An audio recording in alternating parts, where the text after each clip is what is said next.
महीना सावन का हो या भादों का और या हो शिवरात्रि, भगवान भोले के दर्शन करने वाले मौसम और दिन नहीं देखते, वे बस चल पड़ते हैं भोले के दर्शन को।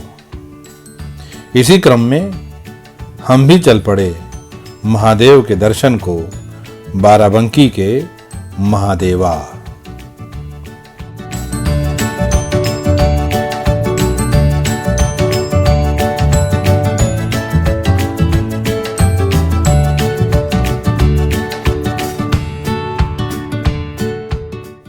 अलौकिक, अदम्य, अद्भुत और आश्चर्यचकित कर देने वाला भगवान महादेव का मंदिर। बोल बम और बम भोले के नारों के साथ भक्त हर साल शिवरात्रि के अवसर पर कंधे पर कांवर उठाए मीलों पैदल चलकर यहाँ आते हैं और शिवलिंग पर गंगा जल अर्पित कर भोले से वरदान मांगते हैं। यह प्राचीन मंदिर जिला बाराबंकी की रामनगर तहसील के महादेवा गांव में घाघरा नदी के तट पर स्थित है। इस मंदिर का अति प्राचीन इतिहास है। यह शिवलिंग पृथ्वी पर उपलब्ध 52 अनोखे एवं दुर्लभ शिवलिंगों में से एक है। ऐसा माना जाता है कि महाभारत काल से पूर्व भगवान शिव को एक बार फिर से पृथ्वी पर प्रकट होने की इच्छा हुई। उन्होंने पंडित लोधेराम अवस्थी को सपनों में दर्शन दिए और सपनों के मुताबिक पंडित जी को अपने खेत में शिवलिंग की प्राप्ति हुई, जिसे उन्होंने वर्तमान स्थान पर स्थापित किया और कालांतर में ये लोधेराम अवस्थी जी के ही नाम से लोधेश्वर महादेव के नाम से प्रसिद्ध भी हुआ। लोक मान्यताएं हैं कि महाभारत के बाद पांडवों ने इस स्थान पर एक महायज्ञ का आयोजन भी किया था।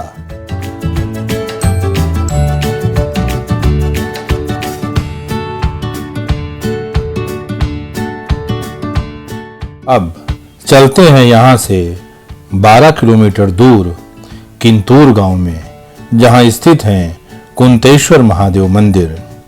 देखने से ही ये शिवलिंग अति प्राचीन और अनोखा जान पड़ता है। भक्त यहाँ आकर अपनी इच्छा जाहिर कर उसे पूरी करने की भगवान से प्रार्थना करते हैं। मान्यता है कि आज भी यहाँ माता कुंती सबसे पहले पूजा करने आती हैं। इस मंदिर को लेकर प्रचलित कहानी के अनुसार शिव ने कुंती और गांधारी के सामने यह शर्त रखी कि जो भी सबसे पहले स्वर्ण पुष्प से मेरी पूजा करेगा, उसी के पुत्रों को हस्तिनापुर का राज सिंहासन मिलेगा।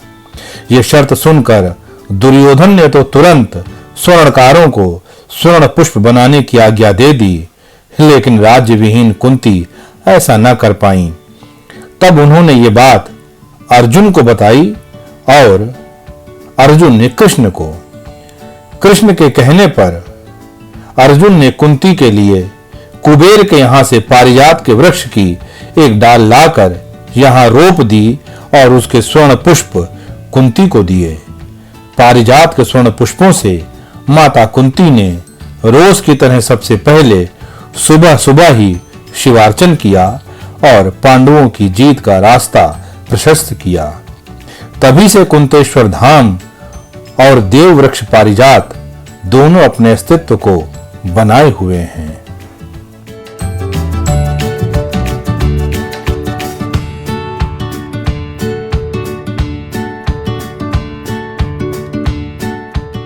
अब बात पारिजात की।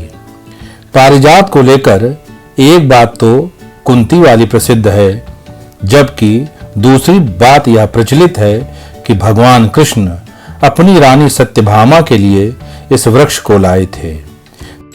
हरिवंश पुराण में कहा गया है कि पारिजात कल्प वृक्ष है, यह केवल स्वर्ग में होता है। इस पेड़ के नीचे की गई मनोकामना जरूर पूरी होती है। किंतूर के इस पारिजात वृक्ष का हिंदू धर्म में विशेष स्थान है।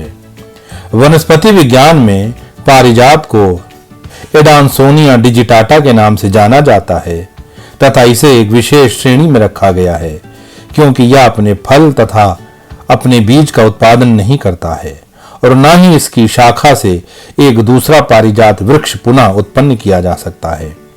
वनस्पति शास्त्रियों के अनुसार यह एक यूनिसेक्स पुरुष वृक्ष है। इसका फूल बहुत खूबसूरत और सफेद रंग का होता है और सूखने पर सोने के रंग का हो जाता है। इस पेड़ पर बेहद कम बार बहुत कम संख्या में फूल खिलते हैं, लेकिन जब यह होता है वह गंगा दशहरा के बाद ही होता है और इसकी सुगंध दूर दूर तक फैल जाती है। इस पेड़ की आयु 1000 से 5000 वर्ष तक मानी गई है। हिंदू धर्म में इस वृक्ष को देवताओं के समान स्थान मिला हुआ है। निसंदेह यह अद्वितीय वृक्ष हमारी धरोहर है। इसीलिए भारत सरकार में सूचना एवं प्रसारण मंत्री रहे क्षेत्रीय सांसद स्वर्गीय बेनी प्रसाद वर्मा जी ने इस पर एक डाक टिकट भी जारी किया था। हालांकि कुछ लोगों का मानना है कि ये वृक्ष अफ्रीका के बाओआबा की ही एक प्रजाति है जो वहां बहुतायत में मिलती है, लेकिन वैज्ञानिकों का यह भी कहना है कि इसके जैसे फूल इस प्रजाति के अन्य किसी वृक्ष में नहीं मिले हैं। हाँ, यह अंतर मेल फीमेल वृक्ष के कारण भी हो सकता है। चमत्कारों की धरती सिर्फ भारत ही है, क्योंकि इस देश की आत्मा में राम, विचार में कृष्ण और चरित्र में बुद्ध हैं। कर्पूर गौरम करुणावतारम संसार सारम भुजगेंद्र हारम सदा वसंतम हृदयारविंदे भवम भवानी सहितम नमामि भवम भवानी सहितम नमामि।